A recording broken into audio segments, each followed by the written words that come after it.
G'day everyone, Paul Stoner, CEO Biggin and Scott. I'm joined today by David Lack from our Port Melbourne office, who should be a Swan supporter, but he's a Bulldog supporter, and I happen to be a Swan supporter. Forgot my scarf. Congratulations, David. Thank you. It was a great match. It hurt.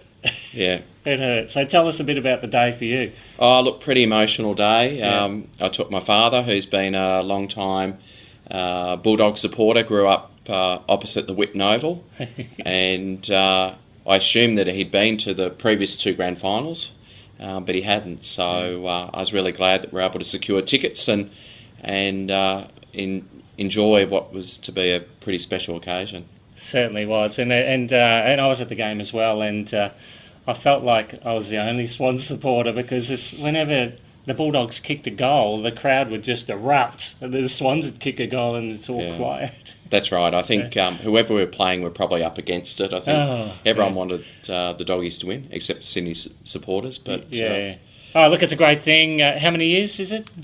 It's been 62 years since a premiership. Boy, oh boy. So it's been a long time. Yeah, it's fantastic. And look, hopefully it's fantastic for the people in the West that are Doggy supporters.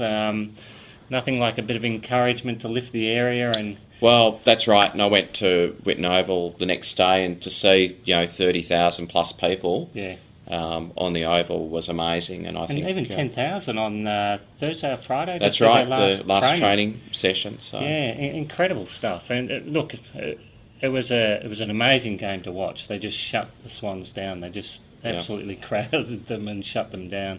So all credit to them. Yeah, but anyway, I'm a happy man. I'm a happy man. So life's pretty busy for you at the moment. Look, red, white, and blue too. That's what I couldn't complain about. All the offices. Well, that's right. I mean, the Biggin and Scott colours. So yeah, well, you're busy. So you've got the footy happening, and you are a big supporter. I know that. The block, how are our guys going on the block? Shaping up really well. Yep.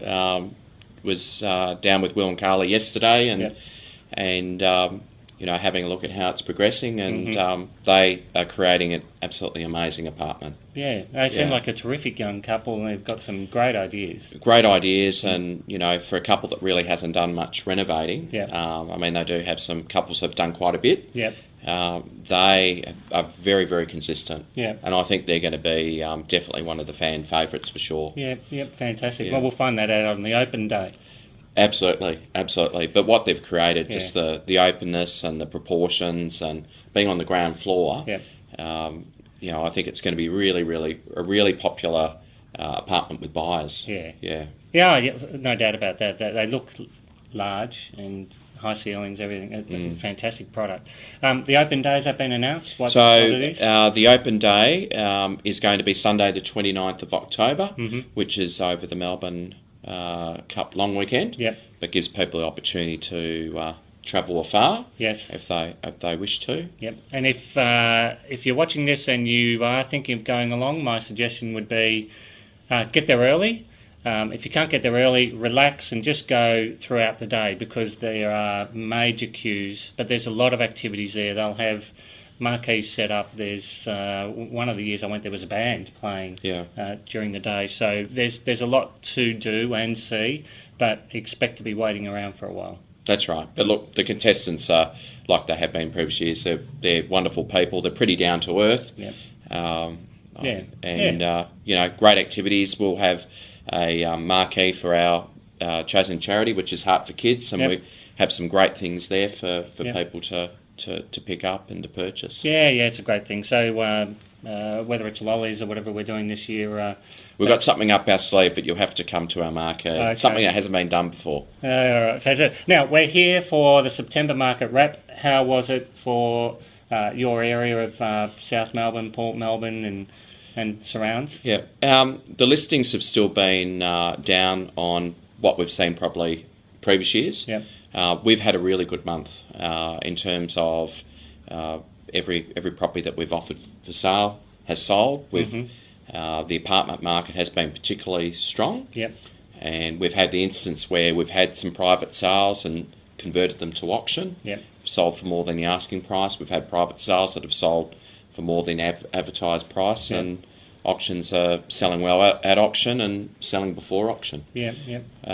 But, for the apartment market is always the barometer of how things are going, and when that is going well, Yeah. you know that things are going So, well. so anybody watching, you know that stock's been a problem. There's not a lot for you to choose from, and that has put pressure on prices. There's no doubt about that.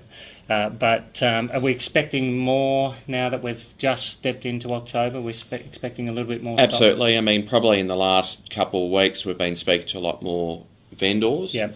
And in the midst of preparing properties for sale. Yep. But I still don't get the feeling that it's going to be as busy as what we've seen in previous years. No. Despite the market being the strongest market that we've seen in a long time. Last year was one out of the box, really. Yeah. There were a lot of properties offered. Any standout results during the month of September? Yeah, look, we've had standout result in Garden City. We sold a ex-ministry home that had been renovated, some 15 years ago. Red brick. Sold under the hammer for $1,970,000. Wow. Yep. And it was interestingly that we sold that 11 years ago for $970. So in 11 years, it has grown by $1 million. That's amazing. It's amazing. Beacon Cove, entry level now for one of the little homes on say 200 square metres. Sold a property for 1.57, and some of the smaller apartments are now really getting into the 6s and 7s. So, we're pretty happy across all price ranges and different categories of housing. Yeah, and look, I think it's interesting to point out. So, you'll be reading articles about oversupply of apartments. Now, it's in a city. Port Melbourne, South Melbourne, although it's on the cusp of the city, it's not classed as the city. People actually, they do want to live in South Melbourne and Port Melbourne, and most of the buildings that are being built with balconies and open areas are certainly under demand. Well, that's right, and the construction's really slowing down. Yeah. So, yes, there's still a few buildings that are going up. They've already been sold, but, that building activity that we've seen probably over the last 5 or 6 years has really slowed down. There's not a lot of cranes around, and that supply's being soaked up. Rental market, very, very strong. Yep. We rented over 20 properties in the last 3 weeks, which is quite busy for us. Yep. And need more rental stock. Yep. So, so the area's healthy. The prices are certainly healthy. Stock is a problem for all of you guys watching that are looking to purchase. So you do have to be, and I've said this quite a few times, get onto David's database and you'll be alerted, if not prior, certainly as something is listed onto the market, which will just give you a little bit of an advantage. But at the very least, get close to the guys that you meet, because they will call you if there's an off-market property. I can already say we've got some really exciting properties that, for various circumstances, are going to be off-market. They will not be advertised, and they are absolute choice listings. Yeah. So, but you just need to let us know that you're out there. We're really good at going to our database. Anyone that is looking, that is registered with us, is notified before it goes live on the internet and in print. Yeah. But we just need you to register with us and have a conversation. So as tough as this conversation has been with a doggies supporter, that's another market wrap for you guys. Anything in particular you'd like to mention? So, David, with a few key dates coming up, we've got the Derby Day or the Derby Day weekend. That's the same weekend that David's got the Open for the block, and that usually is a fairly quiet weekend sales-wise because a lot of people go away. So till then, we've got 24 odd days of pretty short and sharp campaigns now. Absolutely. So you'll see some bumper weekends auction-wise and that's sales-wise. right. I think the 15th and the 22nd of October. They're going to be super Saturdays, and there's still time to get your property onto the market. So we are, we're listing, to get a sale before Christmas. Okay. Thanks for watching, everyone. Congratulations again, David, on a good month and a great team. They were bloody fantastic. They were good. Yeah, they were good. And I think they'll be there for a few years to come. Yeah, look, I hope so, and I think for probably Bob Murphy. Yeah. I mean, I think the gesture from Luke Beveridge, I think that has been probably seen as one of the best sporting moments in recent times. Yeah, he's he's an interesting guy. Good luck, everyone. Call the guys at Port Melbourne if you need some help. It's a lot easier when they know who you are. Absolutely. Thanks, everyone. Thank you.